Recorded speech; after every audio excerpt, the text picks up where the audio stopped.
Hi guys, welcome to the second unit. This is going to be on justice, and we read three articles for today. We read John Rawls, we read Nozick, and then we read Benjamin Hale's piece in the New York Times that was kind of an op-ed piece, but I thought was philosophically interesting and relevant enough to share with y'all. Plus, it's a shorter piece that goes along with these other two more difficult pieces, and I thought it was a nice companion. So we're talking about justice today. Particularly, we're talking about how we set up a just society and what sorts of constraints or considerations we might take into account when setting up that sort of society. So we read two of probably the most foundational, most important pieces in the last 150 years of political philosophy. Rawls' Justice as Fairness, and then Nozick's piece about the difference principle on distributive justice. Nozick's piece on distributive justice. So first, I want to start off by talking about Rawls' Justice as Fairness piece. So this piece has been largely influential in political philosophy and has informed a lot of what has happened in the past 50 years of political philosophy.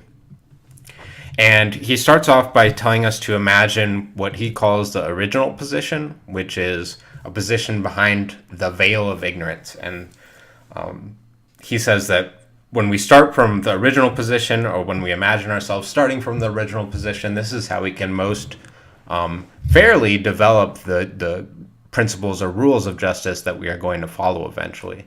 So the idea is, the veil of ignorance is this thought exercise where we imagine ourselves setting up a society, but that we do not know any of our individual situations. So, for instance, you would imagine what type of rules you would like if you didn't know what class you would be. So, if you didn't know whether you'd be rich or whether you'd be poor or whether you'd be middle class, you didn't know if you'd be a male, female, you didn't know what race you would be, you didn't know your sort of social background, like what type of parents or what type of family you would be born into. You didn't know where exactly you would live. So all these sorts of considerations that we might take into account when voting or making policy decisions, Rawls says that in order to set up a just society from the beginning, we need to take a step back or go behind the veil of ignorance to try and reach these principles that would be agreed upon even in this original position. So by adopting a position in which we don't know all of these factors that might influence our decision-making in certain ways, which we saw Hale sort of suggest with his piece on the Veil of Opulence, then we can have a better idea of what types of rules we should actually end up endorsing.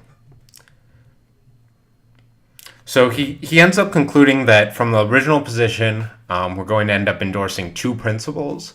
And the principles can come into conflict, but in general, they are meant to work together and to inform all the types of policies that we might think come out of them.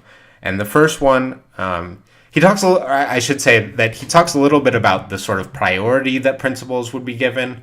I'm not going to touch too much on that because I don't want you guys to get too wrapped up in how he thinks the principles should be weighed, and I think there's a lot of good scholarship still going on about how exactly we should sort of weigh these principles against one another. I just want you guys to get a good understanding of what these principles are and how they are meant to operate. So the first principle that he talks about is the liberty principle. And the basic summary of the liberty principle is that each person is to have an equal right to the most extensive basic liberty compatible with similar liberty for others. So the idea is that people should be given this sort of basic freedom that is compatible with the same sorts of freedoms for other people. So some of the examples of basic liberties are freedom of thought, liberty of conscience, political liberties like voting and engaging in political discussions, and then personal liberties that are covered by the rule of law, such as like personal property. We'll see that personal property actually becomes a point of contention between these two authors as to what gets counted under it and how ultimately important it actually is. So we might think of some examples. So for example, my right to vote doesn't infringe on anyone else's right to vote, right? So I can have this, I can be given a right to vote, and this doesn't mean that anyone else is going to be unable to vote. Everyone else can have that same freedom. The same with freedom of association. My associating with a particular political party or a particular group does not mean that others are not able to associate with a particular freedom or a particular political party or group. Excuse me. And the same with freedom of thought and liberty of conscience. So my ability to form and think my own opinions is not going to infringe on other people's ability to think and form their own opinions. So all of these basic liberties are compatible with the same sorts of liberty for other people. But here's an example of where the tension might start to pull in each way. So I think most of us would probably agree that owning a gun doesn't infringe on other people's liberties to own guns. We could all go out and purchase a gun and own them, and it's not going to infringe on other people's liberties. But if we wanted to make it say legal to walk around downtown randomly firing the gun while walking on the street, we might think that this does importantly infringe on other basic liberties or other liberties. So other people wouldn't be, have their basic liberty to live their life as they see fit, to walk downtown without fear of being shot. They might actually lose their life or get harmed. They might feel that they're not being afforded their right to, feel secure in public. So when we think about, this is a really toy example, right? It's really extreme, but the basic idea is that randomly firing a gun while walking down the street is not going to be compatible with the other sorts of basic liberties or considerations that we might want to bring to bear. So this is essentially the liberty principle. The idea is that, these freedoms are something that people should basically have, so long as they don't conflict with other basic freedoms for other people. So that's essentially the liberty principle. The other principle that Rawls introduces is called the difference principle. And so the difference principle is going to explain when inequalities in society can be just. So there are two conditions when social and economic inequalities can be just. They have to satisfy both of these conditions. So the first is that they are to be attached to positions and offices open to all under conditions of fair equality of opportunity, and B, they are to be able to be the greatest benefit of the least advantaged members of society.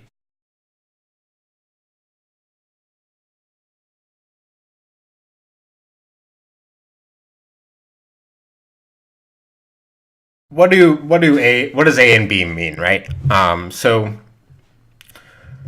one way to understand A is that it's a general statement of equality of opportunity, and it's actually a bit stronger than that. So the idea is that for any office or position or inequality that's afforded to someone else of the equal natural talent should have the same effective opportunity of pursuing that.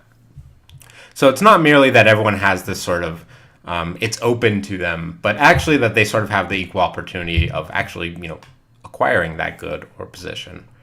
But I think that the most important part of this statement of equality is actually the second part, which is that any inequalities, social or economic, are only going to be justified if they satisfy the condition of being the greatest benefit to the least advantaged members of society. So whenever we see inequality that's either social or economic, the question or the way that we have to justify this is to consider whether or not that inequality is the greatest benefit to the least advantaged members of society. So here's a little toy exercise to help think about this principle. So let's consider two worlds. We're operating in the Game of Thrones universe for right now, but these are distributions of, say, monetary wealth. Or, these are different distributions of monetary wealth, where world A is one distribution and world B is another distribution. So in world A, we see that Arya has 120, Tyrion has 130, and Cersei has 140. So there's inequality there by a unit of 10 between each, and Cersei is the highest with 140, whereas Arya is the lowest with 120. And So this is one state of affairs, and then we move over to world B, where Arya is the lowest with 90. Tyrion is in the middle with 91, and Cersei is at the top with 92. So the idea here is that if we were just thinking about equality and we were just thinking about, making people, making the distribution as even across the board as possible, it would seem that we should prefer world B, right? Because the difference there is only a unit of 1 in between the each scale. So I mean, the total difference between Arya and Cersei is only 2 units. So it's not a very significant difference. And if our ultimate goal is equality and the most even distribution across the board, it seems like we should prefer world B. However, world A actually benefits Arya quite a bit more than world B does. In world A, Arya is actually richer than Cersei is in world B. So the greatest benefit is actually for Arya. The greatest benefit for Arya is actually world A. Even though there's a greater percentage of difference between Arya, Tyrion, and Cersei on this account, it actually benefits Arya to be in this world rather than in world B. So the idea is that this inequality could be justified by looking at the fact that it's going to benefit Arya to end up being in world A rather than it's going to benefit her than being in world B.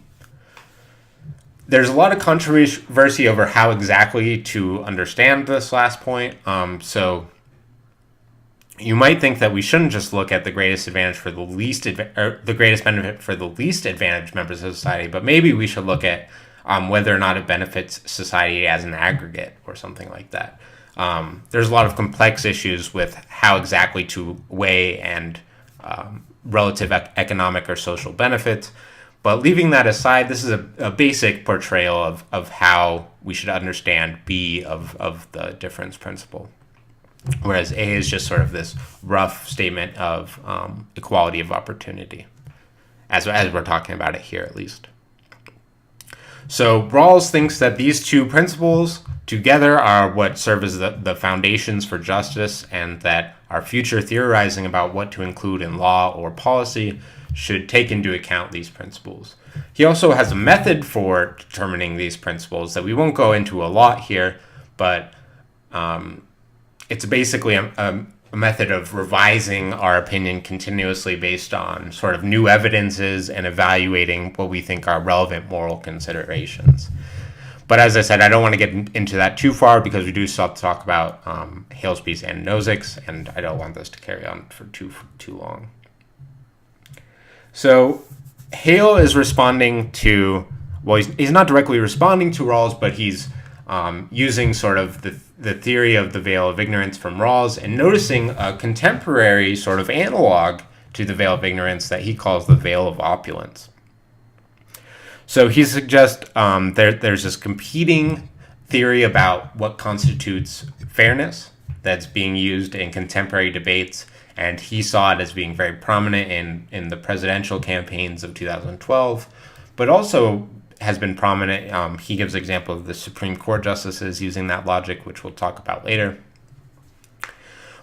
But the basic theme or the basic strategy of the Veil of Opulence is not to say we should start from a position of ignorance where we don't know our sex or sex or race or social status or economic status, but rather put yourselves in another person's shoes, a first-person point of view, and say, what would I think is fair?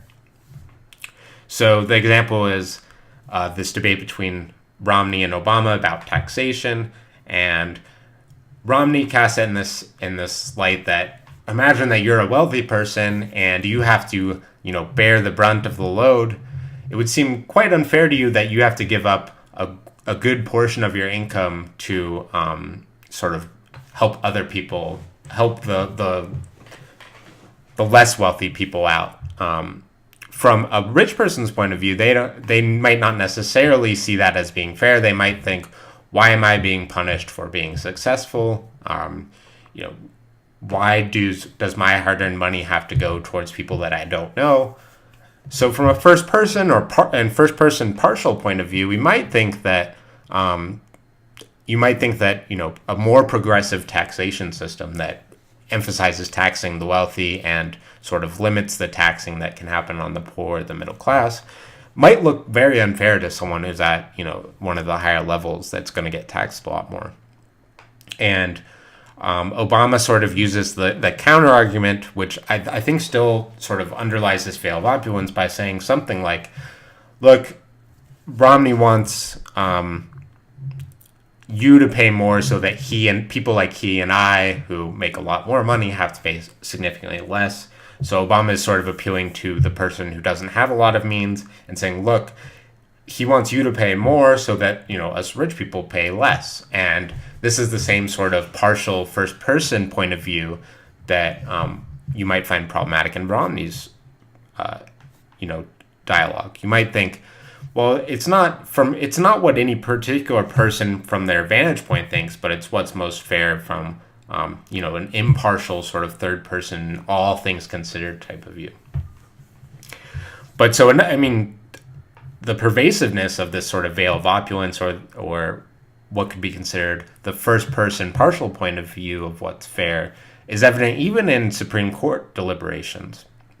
So he quotes Justice Alito by saying, so the background here is that he's talking about the policy of healthcare, right? So that everyone sort of puts into this pool.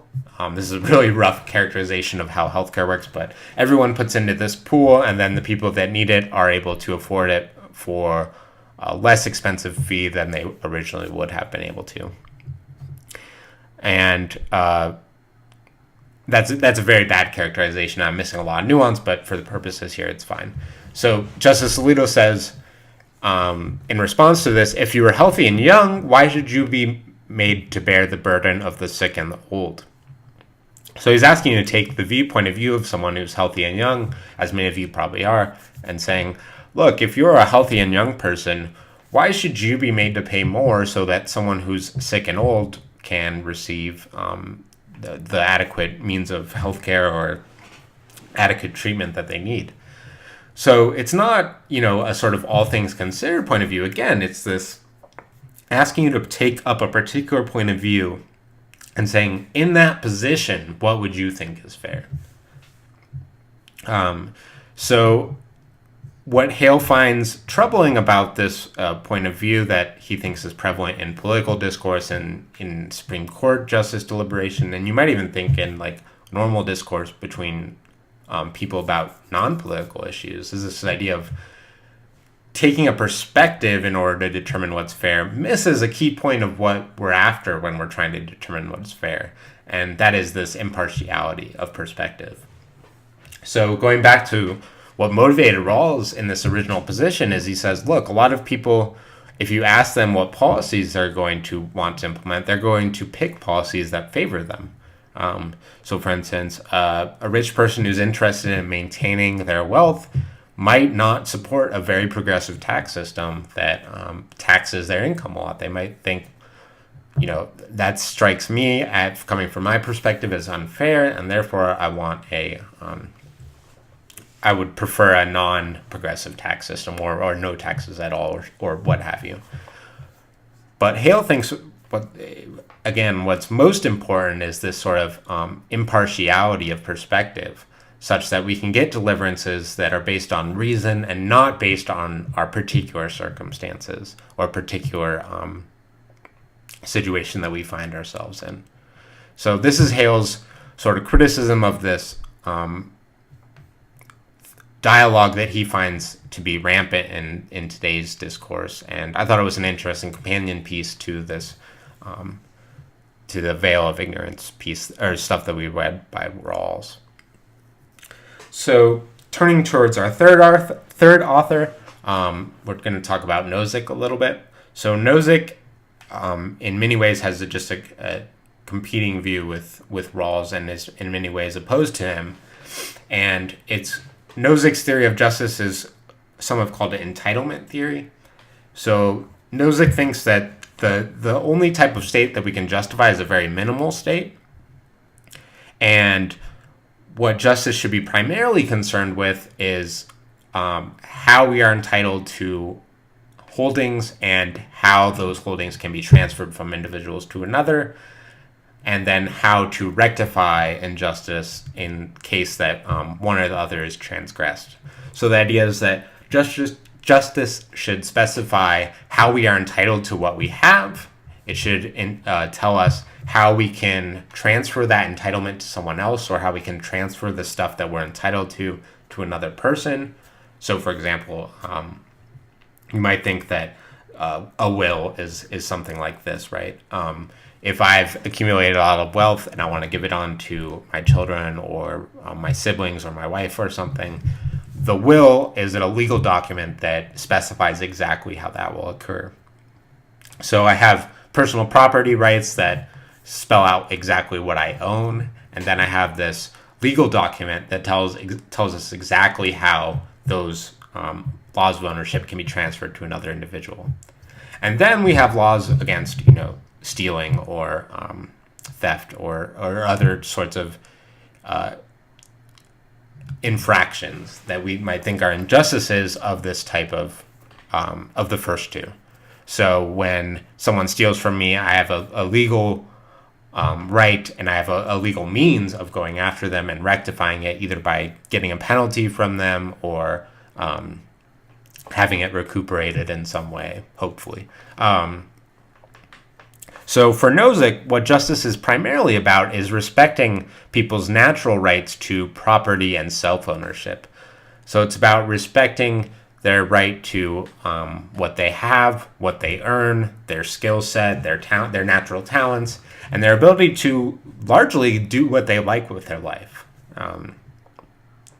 I think Nozick would still argue that we can't infringe on other people's basic rights like life or safety. We can't go and assault other people in order to sort of accumulate more property, right? But he has this very strict notion of natural rights of property and self-ownership, so that the individual is really the author of their own lives, and the state, for most part, should look to stay out of those type of affairs. One immediate consequence of this sort of view is that redistribution of goods is going to violate these rights. So something like a progressive taxation that looks to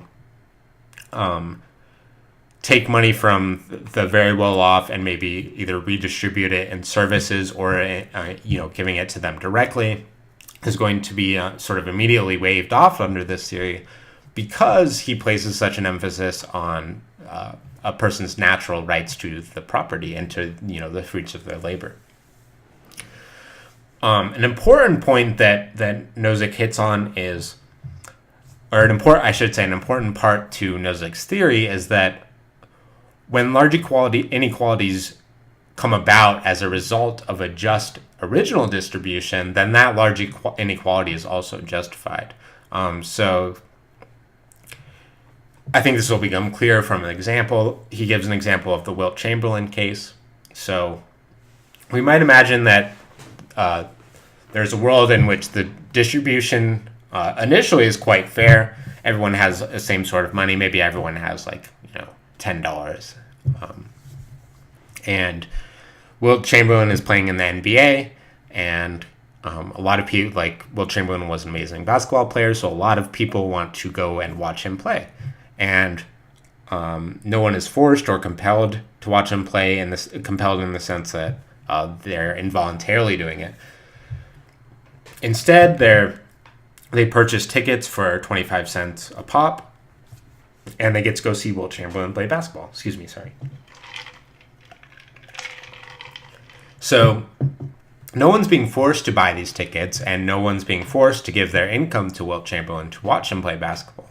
But everyone's doing this voluntarily. So remember that the initial distribution is everyone has $10, right? Even Wilt Chamberlain only has $10 in this toy example. But then after the season's over, and we say maybe 1 million people have gone to watch Wilt Chamberlain play basketball and paid the 25 cents per ticket. So after the basketball season's over, the distribution of money looks entirely different. So we might think that all these other people are still roughly in the $10 range. Maybe they've, gone or up or down no less or more than $100 based on their interactions with each other. But Wilt Chamberlain suddenly has $250,000. So Wilt Chamberlain has this sort of radical inequality with the rest of the population. But since his... so there's two important reasons why this sort of inequality is justified. The first reason that this inequality is justified is that it came from a just means of distribution. So the fact that these people paid the money voluntarily, that they weren't sort of forced to pay or otherwise manipulated to pay, but rather they voluntarily gave it up to watch him play, is one important reason. And then the other important reason is that, Wilt Chamberlain is utilizing his skill set to play basketball really well in order to sort of reap the rewards. So, in fact, he has a right to that money given that others have voluntarily given it to him. He has a right to the fruits of his labor. So the idea here is that even really radically large inequalities, if they've resulted from a just distribution, then that large inequality is also justified. So this brings us to some key points of disagreement between Rawls and Nozick and some interesting jumping off points for discussion. The first major thing to point out that you may have noticed in the readings is that Rawls and Nozick disagree pretty strongly about the nature and the extent of property rights. So Rawls argues that a lot of what people own and even the talents that they have are up to their, social status or being born a certain way. And being born a certain way or being born into a certain time or place is morally arbitrary. I didn't earn being born in St. Louis in 1989 or whatnot, I didn't earn being born to my mom and my dad. I didn't earn being a decent analytical thinker, but a really terrible athlete or, whatever skill set or talents that I have. I didn't earn those in the same sense that we might think you earn something that you put a lot of work into over the years. So it's not to say that, all of what Wilt Chamberlain has gotten is a result of this natural talent and being born lucky, but rather a great percentage of it is being born with these natural talents that he has and being born into the type of resources that he has. So it's not to excuse away all of what someone does achieve due to hard work or dedication to their craft or something. But what Rawls is pointing out is that a large portion of it, so for example, if you inherit a significant amount of wealth, it's sort of being earned just in virtue of being born at the right place and the right time to the right people. And it's nothing that you did to morally justify having that thing, but it's something that's sort of lucky. This is hard to see given how much influence the concept of inheritance has played overall. But it's important to remember that we're looking at this from an analytical perspective and not necessarily how it is right now, but how we should see it. So I think there's a good argument to be had that a lot of what people have and what they earn is a result of natural talents or being born into a certain social status. Whereas Nozick has this really robust idea of what someone has earned. So he has, your talents are precisely yours. Being born into a social status is part of who you are. And I think Nozick also would probably make the argument of something with regard to inheritance or social status that given that your parents, it'd be hard to trace it back all the way, but he could say something about your parents being born in that situation and then handing it down to you as a legitimate means of transfer of the type of goods or status that they earned. But I think the question, I'm trying not to betray my own sort of inclinations on this topic, but the temptation would be to say, well, how far can we trace that lineage back, and does it actually result in a a way that is more non-morally arbitrary, so that someone actually did earn their position, or is it always going to be sort of this morally arbitrary circumstances of being born in a certain place or having certain natural talents? So there's this disagreement over the extent of personal property and what right we have to it, and sort of this debate about what exactly does it mean to own the fruits of your labor. This is an interesting sort of line of disagreement that I found when researching for this, was that I think it's fair to say that Rawls sees liberty as a goal to be pursued, while Nozick sees it as an active constraint on what could possibly be just. So for Rawls, remember, basic liberties are something that we want to ensure to all people, but a lot of liberties can be overridden by competing liberties or maybe even a competing greater good. So, for example, if we want to say that personal properties has certain limits on its liberty for Rawls. So, for instance, if he thought maybe someone isn't entitled to everything that they inherit, and it's given that it's not something that they earned more, it's a morally arbitrary circumstance, such that they didn't earn it, then maybe we should give that we should restrict the domain of the right to property and instead focus on the greater good that could come of it by, say, giving it to the less fortunate, or building it back in, or funneling it back into the institutions that run society, or something like that. So for Rawls, it's not that liberty isn't a constraint on our theorizing, but for Nozick, I think it is. So for Nozick, remember that something like a progressive taxation would immediately be unjust based on liberty. So it's not that liberty is this goal that we might think we could achieve by different means, or a goal that should be measured by in relation to other goals. So for Rawls, liberty might be also contrasted with fairness or something like that. But for Nozick, there's going to be this active constraint on what counts as being just in virtue of whether or not it conforms to the principles of liberty that he thinks are right. So whether or not it conforms to this wide range of personal property and sort of this idea that you're entitled to the fruits of your labor or what you earn or such. So those are some key points of disagreement between Rawls and Nozick. I think in the discussion board, I'll probably jump off on one of these two topics. But that's all I have for the lecture for these three authors. It's a little bit shorter, but obviously there's a ton of philosophical literature that has been talked about these two competing theorists, and I think it's an interesting place to pursue. But this is a basic summary of what I think Rawls and Nozick had to say on the theory of justice. So thanks, guys, for listening, and go ahead and jump over and do the discussion board post and the quizzes.